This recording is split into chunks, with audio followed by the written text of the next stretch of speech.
আমার verified page আজ দুপুরবেলা ডিসেবল হয়ে যায়, নষ্ট হয়ে যায়।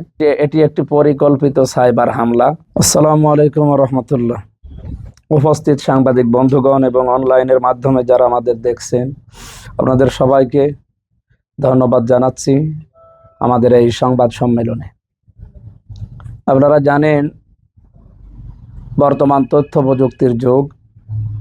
আমরা এই তথ্য প্রযুক্তিকে ব্যবহার করার মাধ্যমে দ্বীনের দাওয়াত এবং সত্য বিধানগুলো মানুষের মাঝে ছড়িয়ে দেওয়ার একটা প্রয়াস চালাচ্ছিলাম। বিশেষ করে আমার ফেসবুক পেজ, সোশ্যাল মিডিয়ার মাধ্যমে, যেটা প্রায় 7.5 লাখের মতো আমার ফলোয়ার ছিল। আমি 6.5 লাখের মতো আমার ফলোয়ার ছিল। তাদের কাছে একবারে কথাগুলো পৌঁছানো, আমার তাফসির মাহফিল, ওয়াজ মাহফিল এবং আমার নিজের গবেষণালব্ধ যে সমস্ত বিষয়গুলো আছে, সত্য যেগুলো কোরআন এবং হাদিস থেকে দেশ এবং মানবতার জন্য, ইসলামের জন্য যেগুলো উপকারী, এগুলো আমি পৌঁছিয়ে দিতাম। কিন্তু দুঃখের সহিত লক্ষ্য করলাম একটা কুচক্রী মহল পরিকল্পিতভাবে আমার অফিসিয়াল পেজের বিরুদ্ধে ফেক স্ট্রাইক বা মিথ্যা অভিযোগ নিয়মিতভাবে করে তারা রিপোর্ট চালাচ্ছিল। এমতো অবস্থায় আমার ভেরিফাইড পেজ আজ দুপুরবেলা ডিসেবল হয়ে যায়, নষ্ট হয়ে যায়।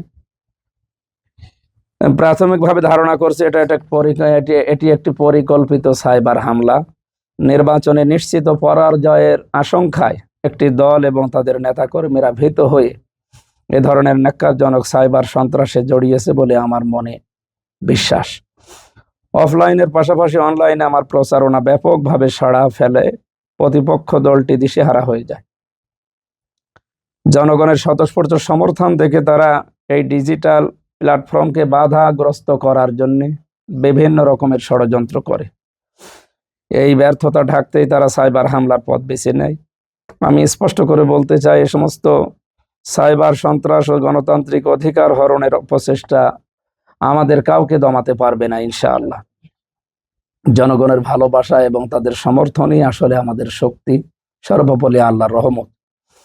আমরা ইতিপূর্বে ফেসবুক কর্তৃপক্ষের কাছে যথাযথ প্রমাণ সহ আপিলটি করেছি। আমাদের টেকনিক্যাল টিম নিরলসভাবে কাজ করছে পেজটি ফিরিয়ে আনার জন্য। যারা এ ধরনের ডিজিটাল অপরাধের সাথে জড়িত তাদের শনাক্ত করার জন্য আমরা প্রয়োজনে দেশের প্রচলিত আইনের সহায়তা নেব এবং সাইবার ক্রাইম ইউনিটে অভিযোগ দায়ের করব।